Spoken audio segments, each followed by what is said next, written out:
आज हम संस्कृत में लिंग के बारे में बताएंगे और वचन।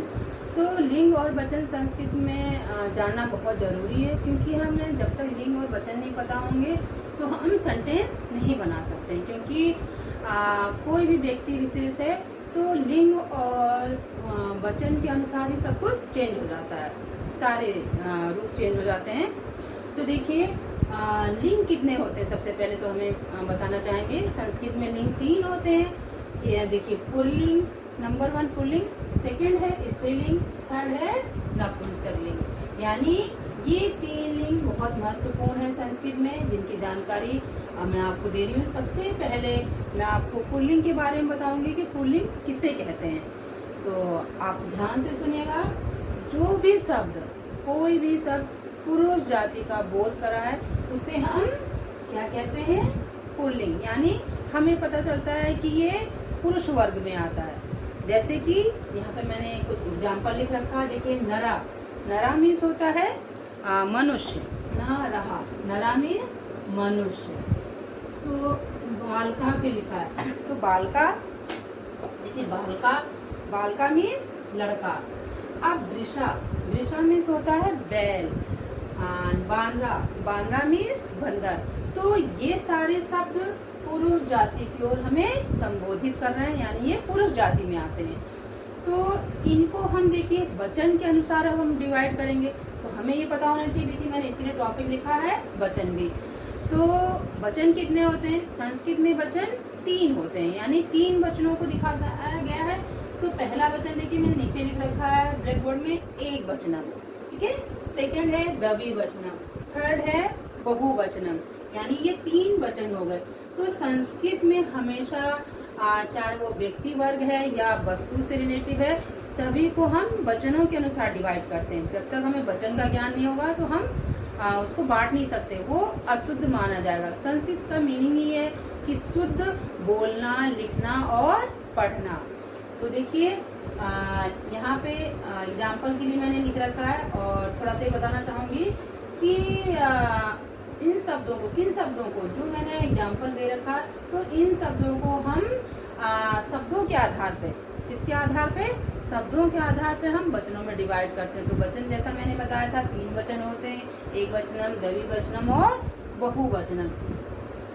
तो यहाँ पे हम आपको बताना चाहेंगे कि हम वस्तुओं को भी लेते हैं, चाहे वो कोई व्यक्ति है या वस्तु, उसको भी हम 3 भागों में, यानी तीनों वचनों में अलग अलग डिवाइड करते हैं। तो जैसे मान लीजिए कोई वस्तु है, जैसे मैंने ब्लैक बोर्ड पे लिखा था वस्तु में पुस्तक को, पुस्तक क्या है? वस्तु है, वो वस्तु में आ गया। तो पुस्तकम यानी एक किताब, तो एक वचन में आ गया। पुस्तके द्विवचन में, यानी 2 किताबें। पुस्तकानी आप 3 ले लीजिए, 4 ले लीजिए या 5, तो इनको हम 3 से स्टार्ट करते हैं बहुवचन में। तो यहाँ पे क्या चेंज हो गया? ये पुस्तकानी, देखिए ये चेंज हो गया। यहाँ पे पुस्तकम लिखा एक वचन है, और द्विवचन पुस्तके, और बहुवचन पुस्तकानी। तो ये वस्तुएं भी चेंज हो गई। तो इसी तरीके से देखिए अब हम यहाँ पे ये मैंने वचन समझाने के लिए आपको बताया था, लेकिन खास टॉपिक अभी क्या है हमारा? पुल्लिंग। तो पुल्लिंग कौन कौन से हैं इनकी जानकारी मैं दूंगी। तो एग्जाम्पल पे देखिए यहाँ पे क्या लिखा है? बालकः। आप देखिए बालकः कैसे लिखेंगे हम? एक वचन में बालकः, ठीक है। अब द्विवचन में बालको, बालको, औ की मात्रा। तो ये तो शब्द रूप से लिया हुआ है, इसे हमें लर्न करना होता है। कितने हैं ये? डिवाइड किए हैं 7 भागों में संबोधन कर, जिससे हम कारक से पढ़ते हैं। अब देखिए बालका, बालको, अब बालकः। अब ये बहुवचन में आया बालकः, यानी आ की मात्रा और विसर्ग आ गया, तो ये बालकः हो गया। तो बालकः एक ही वचन है बालकः, तो एक लड़का हो गया। बालको यानी 2 लड़के, ठीक है। अब बहुवचन में देखिए बालका, का फिर विसर्ग लगा, तो बालकः यानी बालकः। तो क्या हो गया? ये 3 लड़के या 3 से अधिक, ठीक है। इसी तरीके से देखिए अब नरा, नरा मीन्स मनुष्य होता, नरा, नरो, नरहा। इसी तरह आ जाएंगे, बालक के रूप में आएंगे, ठीक है। तो यहाँ पे देखिए क्या है, वृषा। वृषा मीन्स होता है बैल, वृषा, वृषो, वृषहा, इस तरह बानरा, बानरो, फिर यहाँ पे आ जाएगा बानरहा। तो ये सारे पुरुष जाति के हम इसी तरीके से यूज करेंगे, लेकिन हम बहुत सारे जो शब्द हैं मैं आपको अभी लिखकर बताऊंगी कौन कौन से पुरुष जाति में आते हैं। इनको हम नोट कर लेते हैं और हमें जानने में, पढ़ने में आसानी होगी कि कौन कौन से शब्द हैं जो पुरुष जाति में आते हैं। कुछ जैसे आपको मैं बताना चाहूंगी, वृक्ष को भी पुल्लिंग में माना गया है। वृक्ष क्या है, पुल्लिंग है, स्त्रीलिंग नहीं है। जो छोटी छोटी लताएं होती हैं, बेल होती है, एक तरीके से छोटे छोटे पौधे होते हैं बेल, उनको हम स्त्रीलिंग में लेते हैं। लेकिन जो वृक्ष बहुत बड़े, जो विशालकाय होते हैं, जो हमें छाया देते हैं, फल देते हैं, जैसे पीपल का वृक्ष है, नीम का वृक्ष है, आम यानी मैंगो वाला वृक्ष है, जो बहुत बड़े विशाल होते हैं, तो वो सारे हमें पुल्लिंग की ओर दिखाते हैं। हमें क्या पता चलता है, ये पुल्लिंग में आते हैं। तो देखिए कुछ शब्द हैं जो मैं आपको लिख के बताऊंगी।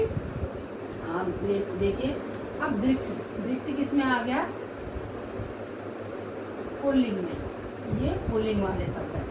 वृक्षा क्या बोलेंगे, वृक्षः। अब ये तो एक वचन में है।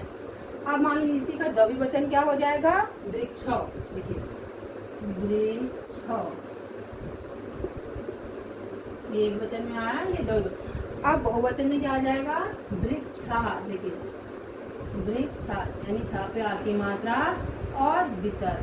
तो संस्कृत में खासतौर से यही ध्यान देना होता है कि हम शुद्ध बोलते हैं और शुद्ध लिखते हैं। जैसे वृक्षः, वृक्ष, वृक्षा। लेकिन जब हम इंग्लिश में बोलेंगे तो सिर्फ ट्री बोलते हैं, ट्री, ट्रीज। हाँ, ट्रीज, बहुत सारे ट्रीज भी बोलते हैं, लेकिन यहाँ हमने 3 वचनों में दिखाया है, क्योंकि संस्कृत 3 वचनों से डिवाइड होता है, 3 वचन, और हिंदी में सिर्फ 2 ही वचन होते हैं, एक वचन और बहुवचन। लेकिन संस्कृत में कितने वचन होते हैं, 3 वचन होते हैं। तो आप ये समझ लीजिए, जो वृक्ष शब्द है वो पुल्लिंग में आता है, वृक्षा, वृक्षो, वृक्षः। आप इसी तरीके से ले लीजिए, जानवर को ले लीजिए। मान लीजिए यहाँ पे हाथी, हाथी को क्या कहते हैं, गजः, गजः। ये एक वचन में आ गया, गजः इसमें आ गया एक वचन में। अब द्विवचन में लिखना होगा तो हम कैसे लिखेंगे, ग, ज, औ की मात्रा, इसको हमें याद करना होगा, आसानी से आता, गजो। यानी ये दिखा रहा है कि यहाँ पे 2 हाथी हैं। कितने हाथी हैं, 2 हाथी हैं।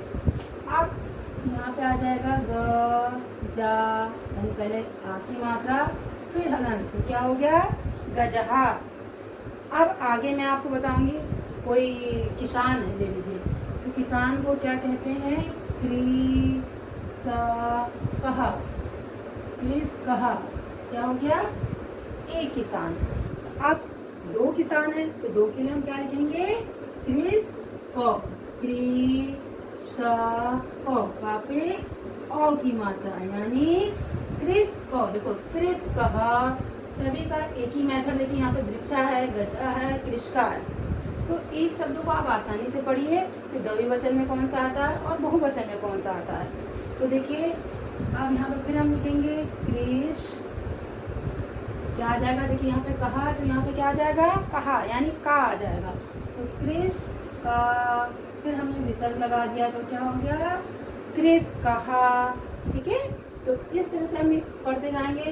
कृष कहा, एक किसान, और कृष को 2 किसान, कृष कहा 3 किसान या 3 से अधिक किसान।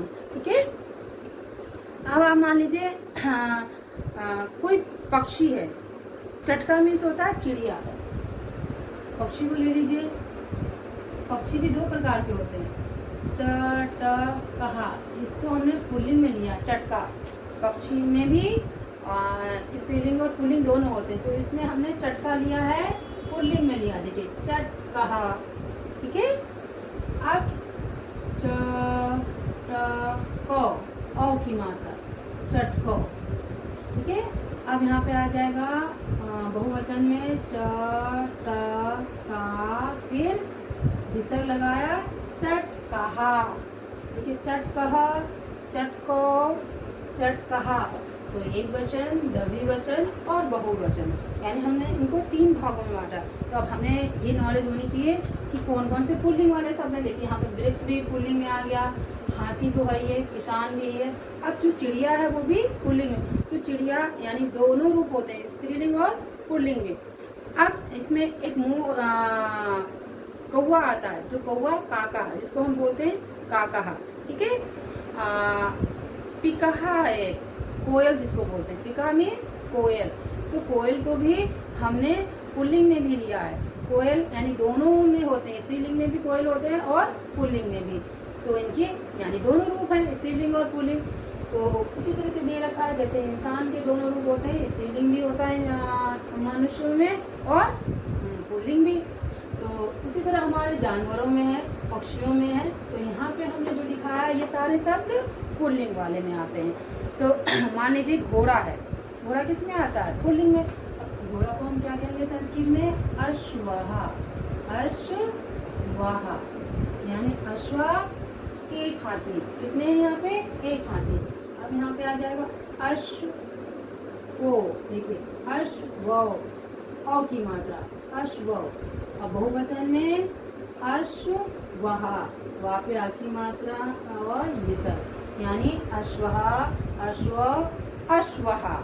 तो ये हमारे, ये देखिए एकवचन, द्विवचन, बहुवचन। तो अश्वा यानी जो घोड़ा है वो हमने पुल्लिंग में लिया है। देखिए तो इसके भी दोनों रूप होते हैं, ये भी एक स्त्रीलिंग में भी आते हैं और पुल्लिंग। लेकिन यहाँ पे घोड़ा है तो घोड़ा पुल्लिंग में आता है। अश्वा, अश्व, अश्वा। एक घोड़ा, दो घोड़े यानी 3 घोड़े या इससे अधिक घोड़े।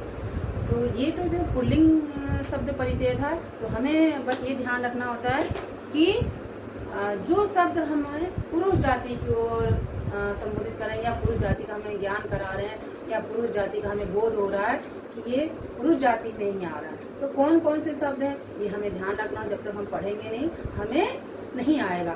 तो अभी बहुत सारे शब्द हैं। चंद्रमा भी पुरुष जाति में आता है। मैं आपको बताना चाहूंगी उधर साइड से, यहाँ पे दिख रहा है, देखिए यहाँ पे मैं लिख के दिखा रही हूँ। अब मान लीजिए चंद्रमा है, तो चंद्रमा को क्या बोलते हैं? चंद्र, चंद्रहा। अब यहाँ पे द्विवचन में क्या आ जाएगा? चंद्रौ, औ की मात्रा। फिर यहाँ पे बहुवचन में चंद्रहा। तो चांद को भी हम किस में लेते हैं?